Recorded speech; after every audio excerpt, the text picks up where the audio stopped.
up, you guys? Gable Guy again.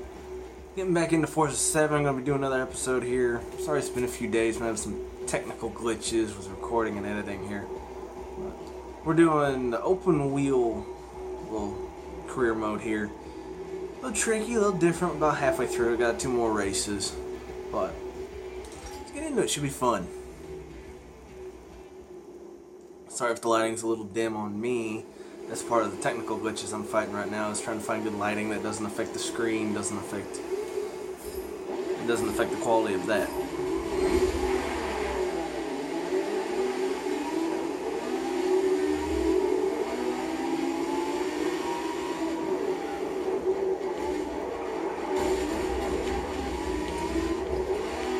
One wheel is so tricky, man. This thing that is get out the grass.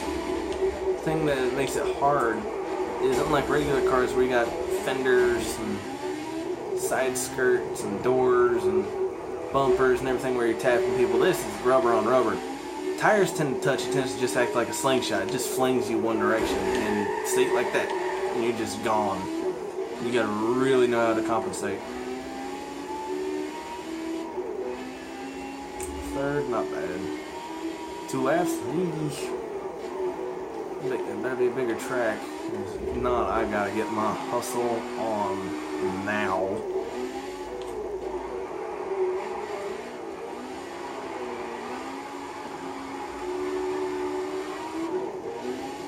Oh, dang it. I don't think it is that big a track. Oh boy.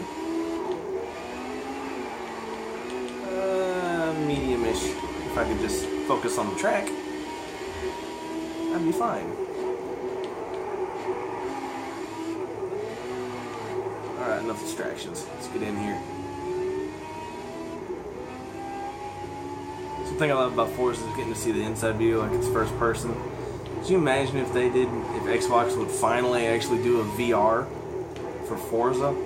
Doing this, because you already have it right there. All you gotta do is integrate the hands with the hand controls and the shifting with buttons. I mean, it'd be no big deal. Just imagine getting to do this, man. It'd be crazy in VR. It'd be awesome. I know I'd buy it. Hey, where are you going? How? How'd he do that? This comes flying up beside me out of nowhere.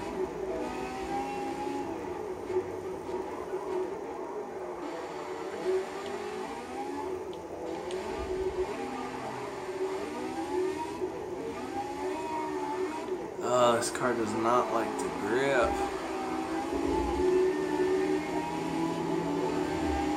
It spins tires in like 3rd and 4th gear. Well, first, second, and 3rd. Heavily in 1st and 2nd, and then like towards the end of 3rd, it just spits out a little bit. Not much. On the brakes a little late on that one.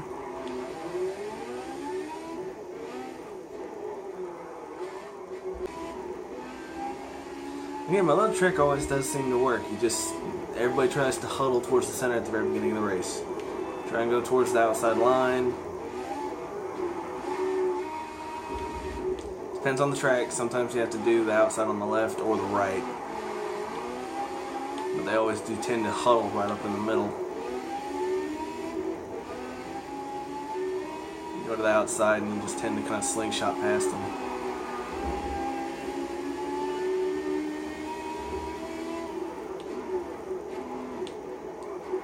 Speaking of these kind of cars, though, one thing I loved about this era style of open wheel racing was the engine design.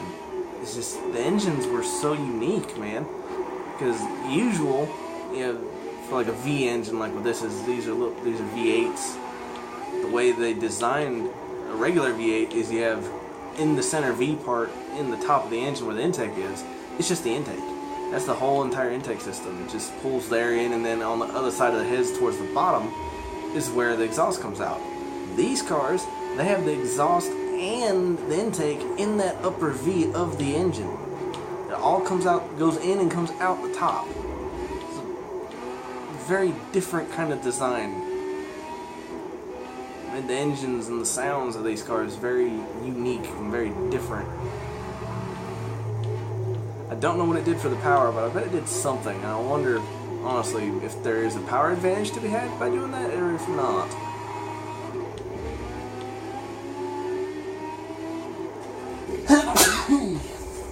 Excuse me. Last race, and it's got to be rain, of course. Dim and rain. Get outside the car for this. The rain's difficult as it is. Then you had these moronic drivers.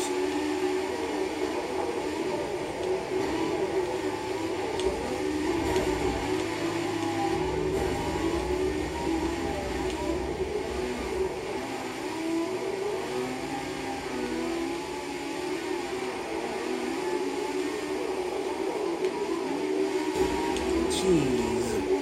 Come on. It's already wet and slippery. That doesn't mean frickin' pound into me.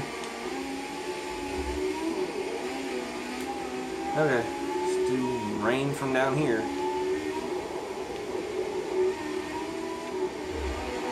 That's definitely unique.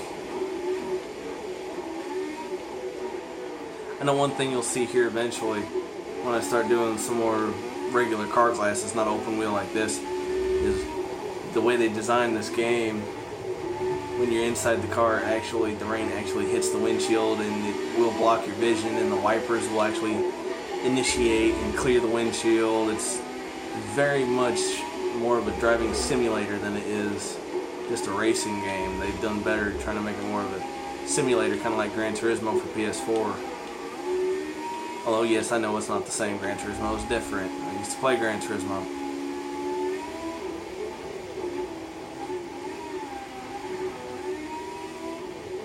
It'd be one of those very much picturesque races.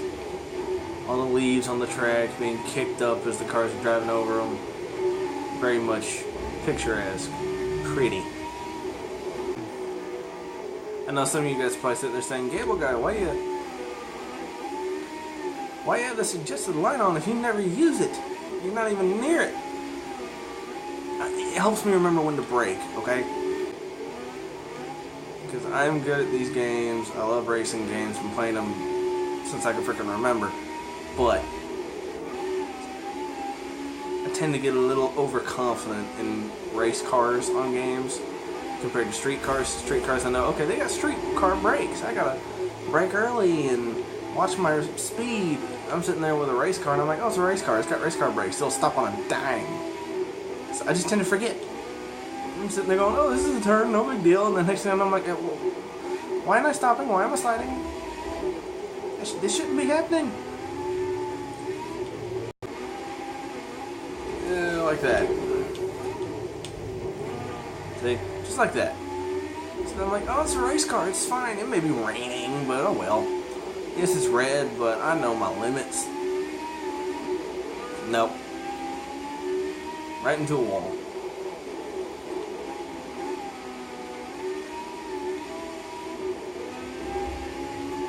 And right back in the first place. Alright, we ditched the campaign racing for a quick minute. Gonna do a little guilty pleasure of mine. I'm gonna take a car I don't own on the game around Nurburgring. Definitely a bucket list for me, you know. Go over to Germany, do a lap around the Nurburgring. Be freaking awesome. But one of the guilty pleasures, I'm using a car that, the way that it was built, it's like, I love what the thought train is. Auto manufacturers eventually get tired of just building the cars to sell, and they're race cars, and they just finally get to the point where they're like, alright, we're making a car with no restrictions, no rules, nothing. Not going to be street legal, but it's also not even going to be track legal because it doesn't conform to any league's racing rules. It's too loud, it's too quick, it's got too much downforce, it's got the wrong type of tires. It's everything. I'm racing the Aston Martin Vulcan is what I'm racing. Aston Martin's done it. I know I believe Lamborghini has done one car at least. I know for a fact that Pagani has done it. Pagani did the Zonda R, which again is too loud, it's too fast. It's just too much for any league. It's just, there are so many auto manufacturers that do that. That just one of my thoughts is like they should just have a whole entire racing league that's kind of like the Outlaws, like Dirt Track. You have the Outlaws where everybody's just maxing the car, most power, everything they can do, and it's all about who's built the best car. Auto manufacturers should have a racing league like that, to where it's the Outlaws of racing. You don't have racing rules of, well, you have to have a restrictor plate because it can only go this fast, or you have to have this much downforce, it has to be this kind of body style, kind of like NASCAR, you have to have the general same body style. But even like in Formula or GT Cup racing, it's different car bodies and stuff, but they all have to stay right around the same power range. Why not have a racing league where cars like Aston Martin, Pagani, and whatever other company has done it can just take these outlaw cars and race them? Just have them all be in there. I love to see that. See Aston Martin, Pagani, Lamborghini, Ferrari, Ford, whatever have you, just all create a car to just be the best, most baddest, craziest power car they can do, and just send it around the track, see who wins. That'd be an awesome freaking race, because you'd never know. You'd have no clue, because Aston Martin may win one day, then say Pagani comes second. That means Pagani's going to go back to their drawing board and say, alright, where can we tweak this and get that mixed up and get this maxed up to get a little bit more power so we can beat Aston Martin. And the rules and regulations will be fine with that. That'd be so freaking awesome. Let's get into this. Sounds mean. Oh dang. Okay, a little too snug in here for me to... See? I'm already screwed up.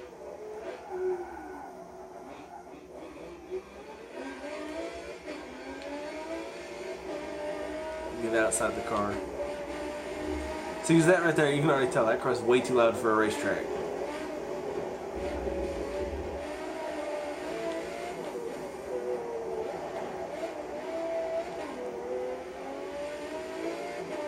Freaking side pipes. Yes. But for me, more than likely, I'll never get to go to Germany and get to go around the Nurburgring as much as I would really love to. I mean, it's a big bucket list dream. Of course, it'd be to go there and drive one of these cars like this around the Nurburgring, not just go there, get a little Volkswagen Golf rental and take it around the Nurburgring. No, take freaking $1 million car around the Nurburgring. That would be killer. Now, for people that do know the Nurburgring, no, I'm not racing the Nordschleife. I am racing on the full circuit. That is 16 miles of track. That is 16 miles, man. That is just pure insanity. Grass, lots of grass.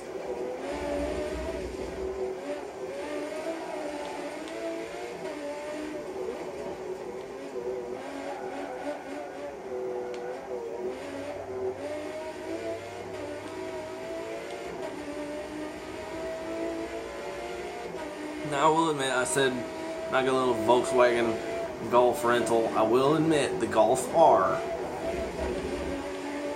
it's a peppy little car, man. It is quick, it is light, it's a very underestimated vehicle. Now I'm underestimating this car at the moment. Because my reflexes, I just got done with that open wheel race, right? My reflexes immediately are telling me, okay, I need to watch how fast I'm going in this turn, watch my braking and distance and speed. So I need to trust the car a little more.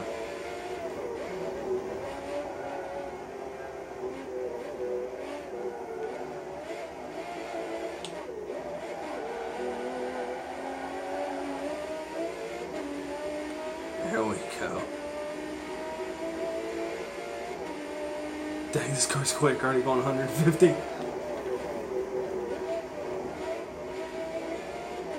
Now I understand 150, I'm sitting there freaking out about it. That is not hypercar speed. this car is far from maxed out. I can tell just by the way it drives. Top speed wise, that was nowhere near the freaking top speed of this car.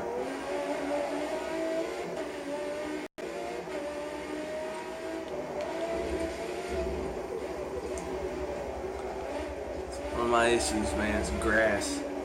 I don't know what it is. I know it probably is the same way in real life, but video games, it just seems like you get the smidge, tiniest amount of your tire in the grass. It's like a vacuum. It just sucks you in. And it probably is just like that in racing, because where you're racing slicks,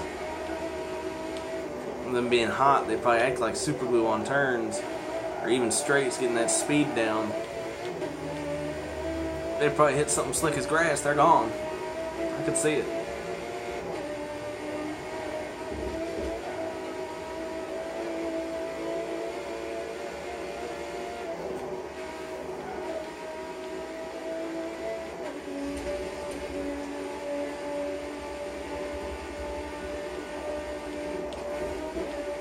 Dang, this thing's got gumption.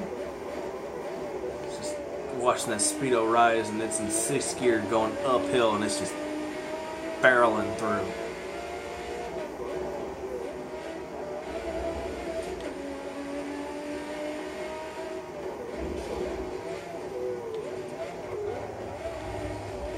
See, they do a race on the Nurburgring that, holy crap. I don't see how they do it. I give those guys a lot of credit that do the race, because oh my gosh, man, it's the, like, Le Mans has the 24 hours of Le Mans. They have the 24 hours of Nurburgring. Could you imagine that? Having to race 24 hours straight on a 16-mile track? I mean, even if they do the Nordschleife is still, I think it's 14 miles. Think of that. 14 miles for 24 hours, a 14-mile track. That is so many turns and straights and hairpins that you gotta worry about, that by the end of the 24 hours, you'd probably finally be able to remember all of them. First, I'd say 20 hours, you're just trying to get in the hang of it.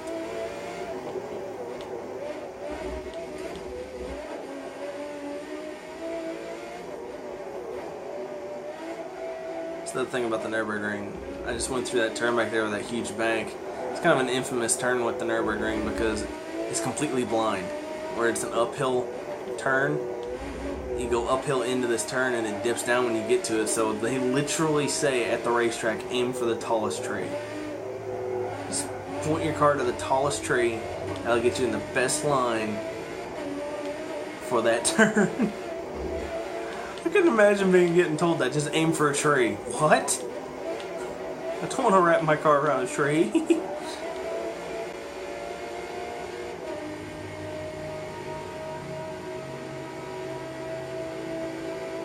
It's 180. Come on. I wonder if it'll do 200. That's a downforce from all the bodywork. It's just going to be too much. 188. She's having a hard time getting over the 180s. I think that's downforce issues related. 194. Oh, dang it. I'd say it probably would do 200 if you gave it enough legroom. But you'd have to give it enough legroom to do it. It's my only kind of gripe with Forza 7. There's a lot of games with Forza 7, not a lot of games, a lot of tracks in Forza 7 that were part of the game in Forza 6 are DLC with this game. Like Le Mans. Le Mans has the longest straight stretch of any of the tracks on this game. And if I'm wrong, comment down below, let me know which one does, because I want to have a track where I can max these cars out. But anyway, guys, sorry it took me a while, you know, again, I've been having a lot of technical difficulties, videos corrupting for some reason, having to reshoot, and then the reshoot corrupts, but it's good to be back. I'll be getting more videos uploaded for sure, going to be getting some time off work where I'll be able to, you know, get a lot of videos recorded and edited and getting some stuff uploaded and some good content in there. But again, give this video a like and subscribe if you enjoyed it. Make sure to hit that bell icon and let you get notified when I get more videos up. It's Gable Guy. See ya.